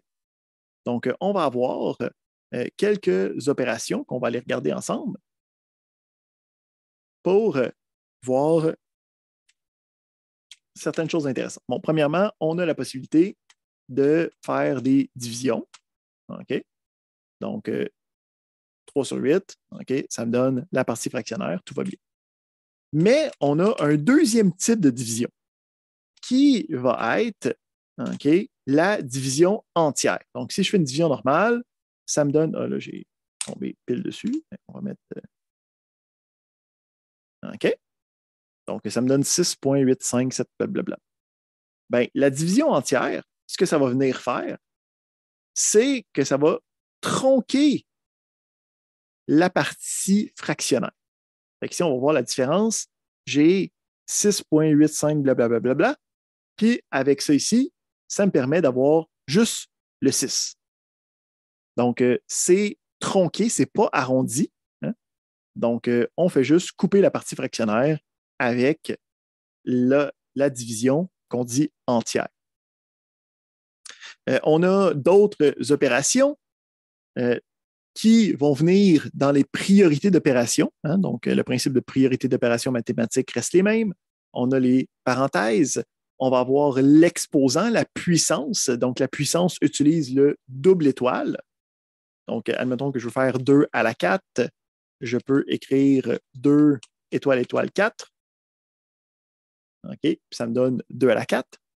On a les multiplications, les divisions et les divisions entières.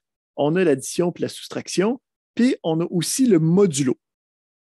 Donc, le modulo est intéressant parce qu'on a le restant d'une division. Donc, on va faire quelques exemples pour bien comprendre le modulo. Donc, le principe du modulo, c'est, mettons que j'ai 14 modulo, c'est le pourcentage, 5. Ce que je vais essayer de faire, c'est d'enlever le plus de fois possible 5 en restant non négatif.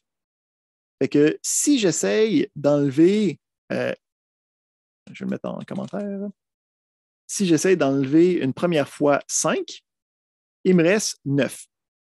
Je suis non négatif, ça va bien. Fait que ça fait en sorte que je peux l'essayer une autre fois. Fait que j'enlève 5 encore, ça me donne 4. Je reste non négatif, ça va bien. J'essaye une troisième fois, 4 moins 5, ça me donne moins 1. Oh, ça c'est négatif, c'est trop loin. Donc, on revient en arrière, puis ça va être le résultat du modulo. Donc, le modulo, si je fais 14 modulo 5, ça me donne le 4. Si on fait quelques autres exemples pour bien comprendre le modulo, si j'ai 20 modulo 4, fait qu'on leur fait 20 moins 4, ça me donne 16, pas négatif, on continue. 16 moins 4, pas négatif, ça me donne 12. 12 moins 4, ça me donne 8. 8 moins 4, ça me donne 4. 4 moins 4, ça me donne 0. C'est pas négatif, ça va bien, on continue. Puis 4, en fait 0 moins 4, ça me donne moins 4. Oh, trop loin. Ici, c'est mon résultat. Et quand je fais 20 modulo 4, ça me donne 0. En fait, ça, c'est une propriété intéressante des modulos. Quand j'ai un nombre modulo d'un autre, puis que ça me donne 0, en fait, c'est un diviseur de ce nombre-là, parce qu'il n'y a pas de reste. Dans le modulo, ça trouve le reste. Donc, quand ça me donne 0, c'est qu'il n'y a pas de reste, c'est que c'est un diviseur. Parfait. Il est possible de mixer certains types. Ah oui, OK, bon, c'est ce que je viens de dire, le modulo, parfait. Blablabla, ça c'est bon, ça c'est bon, ça c'est bon. Donc, à chaque fois qu'on fait des opérations, on va avoir des opérateurs, hein, donc le plus, le moins, la division. Là, on vient de voir, comme toutes les opérations mathématiques, on va voir qu'il existe des opérations qui se font sur autre chose que des éléments mathématiques de valeur. Mais ça, on va voir ça un petit peu plus tard. Donc, on a aussi la possibilité de faire des opérations entre les types, particulièrement entre les int et les floats. En gros, ça va prendre la valeur qui a le plus de sens. Donc, si, mettons, je fais 3 plus 3,12, ben, le résultat devient un float. Okay? Donc, c'est converti automatiquement. Parfait. C'est possible d'avoir des opérations qui sont parfois trop longues. Donc, si je commence à avoir une panoplie de valeurs, OK, puis je veux continuer sur la prochaine ligne, je peux utiliser le slash.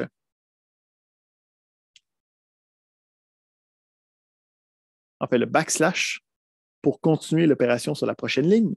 Donc, on peut facilement gérer ça avec le slash, puis ça permet d'avoir un résultat quand même, parce qu'habituellement, un saut de ligne, ça arrête l'instruction. Quand on est à l'intérieur, en fait, d'une fonction, on n'a pas besoin de cette affaire-là, ça se fait tout seul. Donc, ça marche quand même, même sans. Mais si, mettons, j'aurais une assignation ou quelque chose, ça serait obligatoire. Qu'est-ce qu'il y a d'autre à dire sur ces éléments-là? Je pense que ça ne va pas pire de ce côté-là.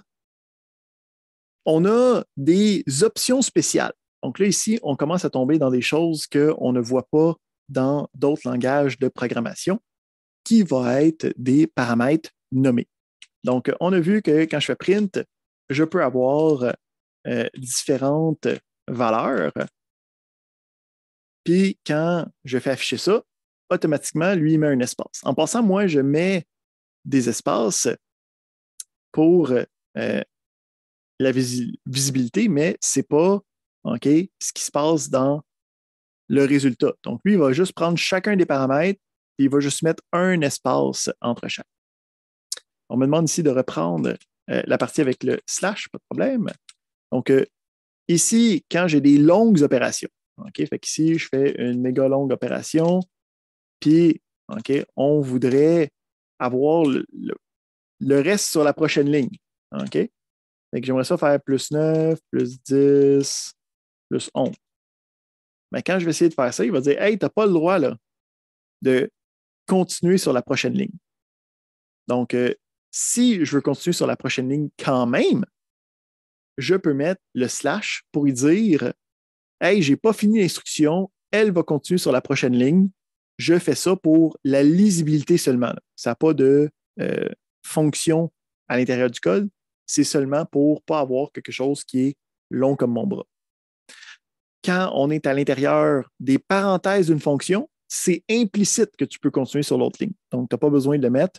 Tu peux, mais ce n'est pas obligatoire.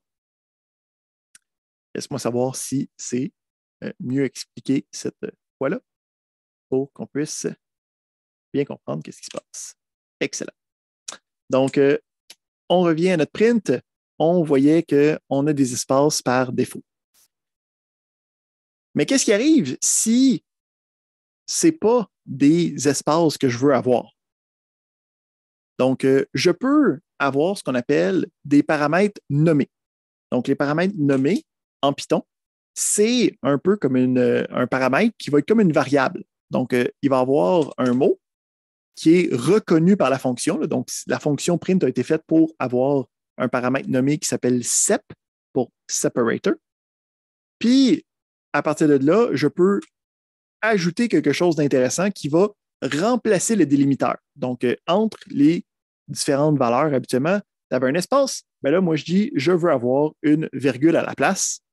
Fait qu'il va venir mettre une virgule à la place.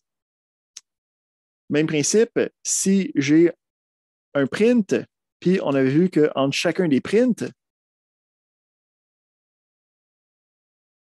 on avait par défaut des sauts de ligne.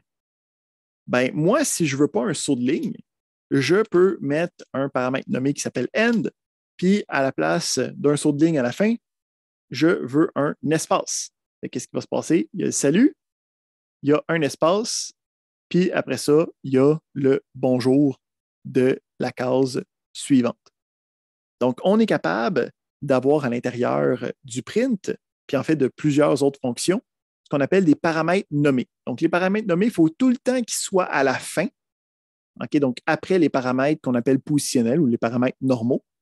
Mais l'ordre n'a pas d'importance. Donc, je peux avoir le n, je peux avoir le sep ou le sep puis le n, je peux avoir une liste. C'est pas du tout réglementé. Tu peux le mettre dans l'ordre que tu veux. J'ai une question de Anis. Oui, s'il vous plaît, est-ce que vous m'entendez? Oui. S'il vous plaît, la deuxième ligne, on a un grand, c'est-à-dire dans la deuxième ligne, 6, et une suite des chiffres après le 6, Est-ce que, oui, est-ce qu'il y a un moyen, c'est-à-dire comment on peut fixer, c'est-à-dire le nombre de décimales comme dans le Java, par exemple, de F?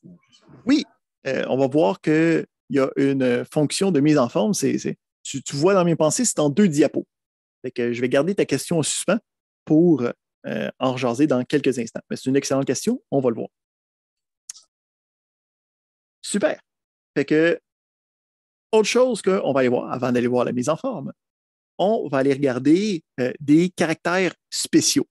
Donc, quand on est à l'intérieur d'une chaîne littérale, il va y avoir certains caractères qui vont être spéciaux, donc qui ne seront pas écrits tels quels, qui vont vouloir dire autre chose.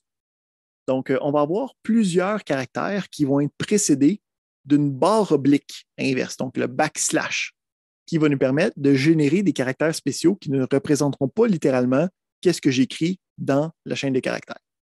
Avant d'aller plus loin, on a une question de Hicham. Oui, s'il vous plaît, après, par exemple, dans la ligne où vous avez calculé le X, j'ai essayé de mettre un print X et ça ne marche pas. Est-ce que je dois mettre un point-virgule après le X pour que ça marche? Non, il ne devrait pas. Donc, les points-virgules ne sont pas nécessaires en Python. Ici, sûrement qu'il faut faire attention, le plus, il faut qu'il soit du bon bord. Puis, OK. hein, pour qu'il y ait un plus entre les deux. Souvent, quand tu mets une barre oblique, tu oublies de mettre le plus. Oui, c'est ça. C'était ça mon erreur. Merci Hein? beaucoup. Des années d'expérience. Même pas Merci. besoin de voir le code. All right. Donc, on continue avec nos caractères spéciaux. On a des backslash quelque chose, particulièrement celui qu'on va utiliser le plus, c'est le backslash n, qui va pouvoir venir insérer un saut de ligne à elle-même la chaîne de caractères. Fait qu'ici, on peut voir que j'ai bon, j'ai le backslash n, puis j'ai jour par la suite. Mais là, quand j'ai un backslash n, lui, il va considérer ça comme étant un caractère spécial, puis il ne va pas afficher backslash n, et il va faire directement un saut de ligne à la place. Donc, quand j'ai besoin de faire des sauts de ligne à l'intérieur d'une chaîne de caractères, je peux utiliser le backslash n, ou sinon, j'ai aussi d'autres types, comme le backslash t, qui me permet de faire ce qu'on appelle une tabulation, hein, un onglet horizontal pour être capable de faire avancer d'un certain nombre d'espaces. Autre chose qui est intéressante par rapport au print, c'est que quand on a juste des chaînes de caractères, donc juste des strings, on est capable d'utiliser le plus. Donc, allô, plus salut. Ça fonctionne. Puis le plus, qu'est-ce qu'il va faire? C'est qu'il va faire ce qu'on appelle la concaténation. Donc, la concaténation, ça permet, c'est un mot fancy là, pour dire qu'on colle des affaires ensemble. Fait que je prends le salut, je prends le allô, je les colle ensemble, puis ça devient allô, salut. Donc, on peut utiliser le plus quand j'ai deux chaînes de caractères. Ça devient pas une addition, ça devient une concaténation. Mais c'est une opération qui utilise le plus quand même. On parlait comme question de mise en forme. Donc, on peut formater l'affichage des différentes. Voyons, on peut formater l'affichage des résultats. Donc, on avait comme question, OK, oui, j'ai 6.85 blablabla, là, mais j'ai besoin d'avoir quelque chose comme qui est juste 6.85. Là. Je veux limiter le nombre d'informations. Donc, on a une fonction qui permet de faire ce qu'on appelle le formatage de données. C'est la fonction format, OK, qui permet de faire le formatage. Donc, la fonction format, donc si on reprend, on va prendre notre résultat, puis on avait dit que c'était 48 divisé en 7, qui me donnait quelque chose de beau de même.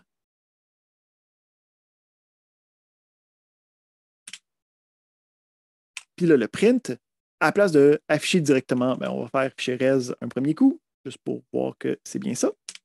Puis, on va avoir la fonction format qui va me permettre d'avoir une valeur à traiter. Donc, dans ce cas-là, mon res. Puis, je vais avoir un deuxième paramètre qui va être comment est-ce que je veux le formater. Puis là, ici, on n'ira pas tout de suite dans les détails, là, mais il y a certaines opérations, si vous avez utilisé dans d'autres langages des println ou des printf ou des sprintf, okay, c'est la même spécification. Fait que, mettons ici qu'on voudrait avoir tantôt l'opération de limiter le nombre de virgules. J'ai mis quelque chose de weird. Blablabla, blablabla. Et voilà. J'ai mis le pourcentage de trop. Donc, je peux ici limiter le nombre de valeurs derrière pour représenter cette opération-là. OK? Ici, blablabla, bla. C'est pas mal ça. Ici, il y a quelque chose d'autre que je veux montrer. Juste un instant.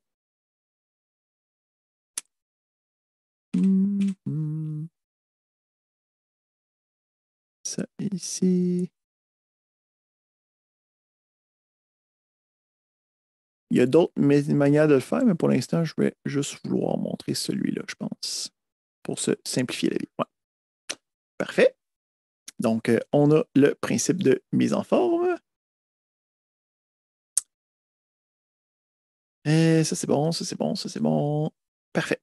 Fait que souvent, ce qui va arriver dans nos programmes, ça va être le symbole, des nombres magiques. Okay? Donc, des magic numbers. Ça va être dans ton code quand le contexte te demande de mettre littéralement une valeur. Donc, ici, j'ai un exemple là, où c'est que j'aurais du code, c'est amount, c'est égal à balance fois 0.069. Puis là, la problématique, c'est pas que ça ne fonctionne pas. La problématique, c'est que je ne sais pas c'est quoi le 0.069. C'est un taux d'intérêt, un pourcentage de frais, ça va dépendre du contexte. Il y a juste la personne qui a écrit le code, puis même là, si tu attends un petit peu, tu t'en souviendras plus avec le temps. Fait qu'une pratique commune, ça va être de ne pas laisser des nombres magiques à l'intérieur de ton programme. Ou plutôt, on va les encadrer, ces nombres magiques-là, pour être capable de donner du contexte. Donc, on va vouloir jamais taper dans des opérations, taper dans des expressions, des nombres littérales, des nombres magiques contextuels au problème. ce qu'on va vouloir faire à la place, c'est utiliser ce qu'on appelle des constantes. Donc, le principe de constante, c'est quelque chose qui est prévalent dans la majorité des langages de programmation, mais en Python, en fait, il n'y a pas de mécanisme formel. On n'est pas capable d'avoir des vraies constantes que je ne peux pas modifier par la suite. Fait que ce qu'on fait en Python, c'est qu'on va avoir des variables, mais on va donner un nom spécial à la variable. Puis, habituellement, on va utiliser la forme, OK, du nom pour indiquer que c'est une valeur précise qui est une constante. Fait que, on va utiliser des lettres majuscules. Donc, ici, ce serait un taux d'intérêt, fait que je l'appellerais interest rate, mettons. Puis, je vais lui assigner une valeur spécifique. Puis là, le principe, c'est que jamais je vais changer cette valeur-là durant mon programme. En mettant des lettres majuscules, c'est un contrat que je me donne à moi-même de ne pas changer ces informations-là. Puis, à partir de là, je vais pouvoir utiliser cette variable-là pour être capable de bien utiliser cet élément-là. Ça a beaucoup d'avantages d'utiliser les constantes nommées. Premièrement, ça rend le code plus explicite. On va voir que de lire du code, c'est quelque chose qui est très difficile. Donc, plus il est explicite, mieux c'est. On va mieux facilement gérer la maintenance parce que si on a plusieurs fois cette valeur-là, il va juste avoir un endroit où c'est que j'ai besoin de la modifier, puis ça va se répercuter partout dans mon programme. Puis, ça va aussi prévenir des erreurs typographiques parce que si j'aurais mis le mauvais nombre, ça n'aurait pas causé d'erreur durant l'exécution, ça aurait juste donné la mauvaise réponse, ce qui est le pire genre d'erreur à essayer de trouver. Donc, on va essayer de ne pas avoir ce genre d'éléments-là, puis d'avoir des constantes nommées. Fait que ça fait un peu le tour de notre première batch de programmation. Donc, on a vu comment créer des programmes de base, on a vu comment saisir des informations, on a vu comment stocker des variables, comment travailler les transformations avec des opérations mathématiques. On a vu le principe d'utilisation de commentaires, on a vu le principe de saisie au clavier, puis on a vu différentes manières de faire des calculs, différents opérateurs, puis différentes manières d'afficher ces résultats-là. Donc, pour la deuxième partie du cours, ça mettrait fin donc à notre partie magistrale. Ça va être une série d'exercices sur ce chapitre-là. Donc, je vais déposer, premièrement, directement dans Zoom pour que vous puissiez le télécharger, mais je vais aussi le mettre sur Léa. Un fichier pour les exercices. Je le retrouve dans mes affaires. Ici, on est au chapitre 2.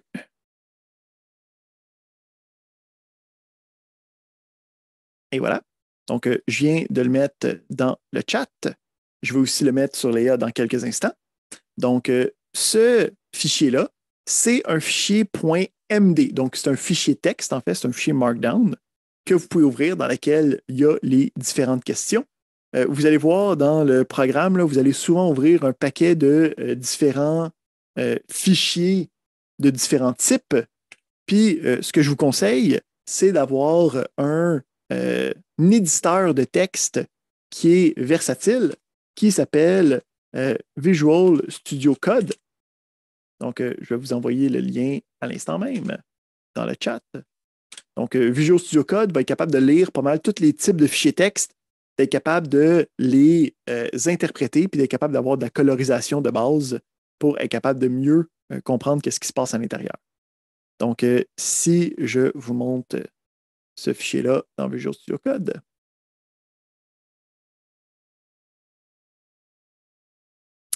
le principe, c'est qu'on a une série, je pense, d'une vingtaine de questions. Puis, on veut, pour chacune des questions, que vous soyez capable de répondre à la question avec un programme. Donc, on demande d'écrire un programme qui va afficher les informations personnelles. Tu sais, c'est juste un test de print, mais plus on avance, plus on va vous demander des choses. Donc, on veut que un vignoble veut planter ses affaires par rangée. OK, on est capable de calculer par rapport à ce calcul-là. Je veux avoir un programme qui me demande les différentes informations sur le nombre de vignes, le nombre de rangées, la quantité d'espace, puis qui me donne le volume qu'il va avoir à la fin de sa campagne. OK? Donc, de sa saison, pardon. Donc, on a 14 exercices à faire. Donc, ils sont tous numérotés. Pour chacun, il y a une description de la problématique avec qu'est-ce qu'on veut que vous fassiez. Le principe ici, c'est dépendamment de à quel point vous êtes à l'aise. Donc, si vous, tantôt, vous avez répondu 5, vous avez déjà programmé dans quelques exercices, dans plusieurs langages de programmation préalablement, vous pouvez tout de suite sauter au 4e, au 13e, juste les faire, puis s'assurer que tout va bien. Si vous êtes à votre première ou deuxième langage de programmation, je vous conseille de passer au travers, d'être extrêmement à l'aise avec ces problématiques-là pour être certain de bien avancer au fur et à mesure de la session.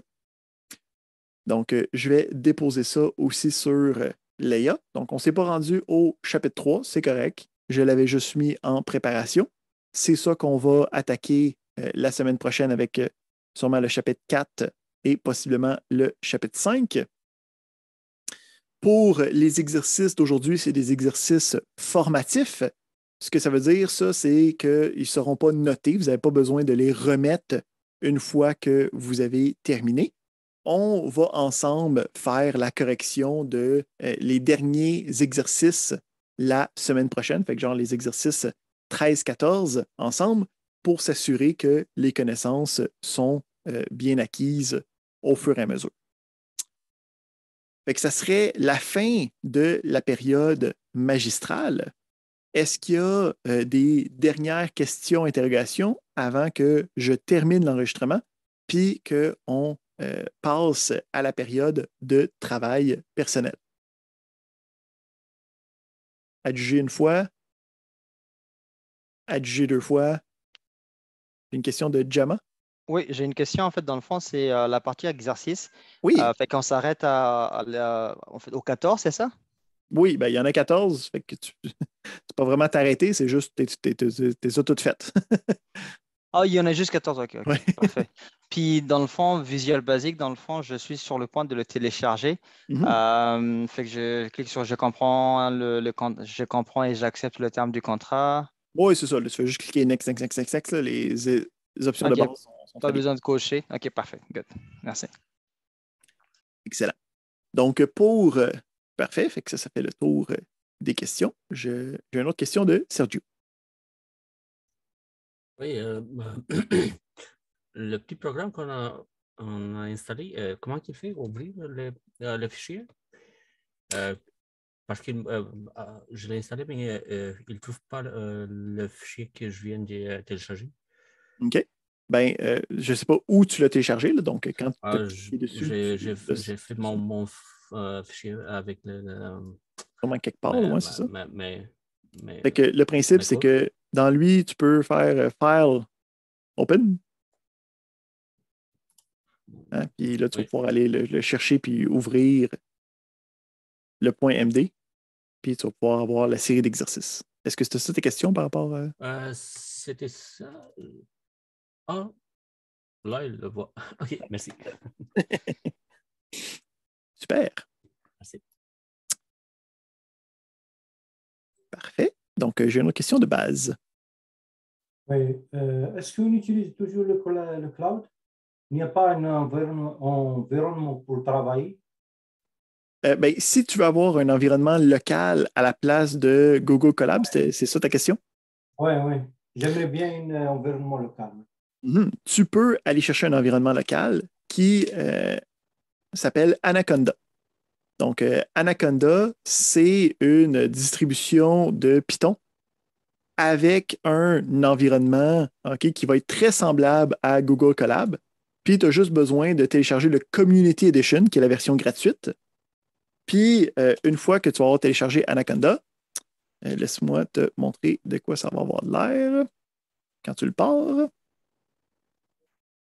C'est le seul qu'on peut utiliser ou on peut utiliser Visual Studio ou Eclipse? La problématique, c'est que Visual Studio a besoin d'un environnement de Python. Puis, avec l'environnement de Python, on va avoir besoin de plein de librairies qu'il va falloir aller chercher. Anaconda est une distribution qui inclut tout ça d'un coup. Fait qu'une fois que tu as installé Anaconda, tu peux effectivement utiliser Visual Studio Code comme environnement de programmation par la suite. Lui, il va détecter que tu as un Anaconda de préparé, puis il va pouvoir l'utiliser avec Python.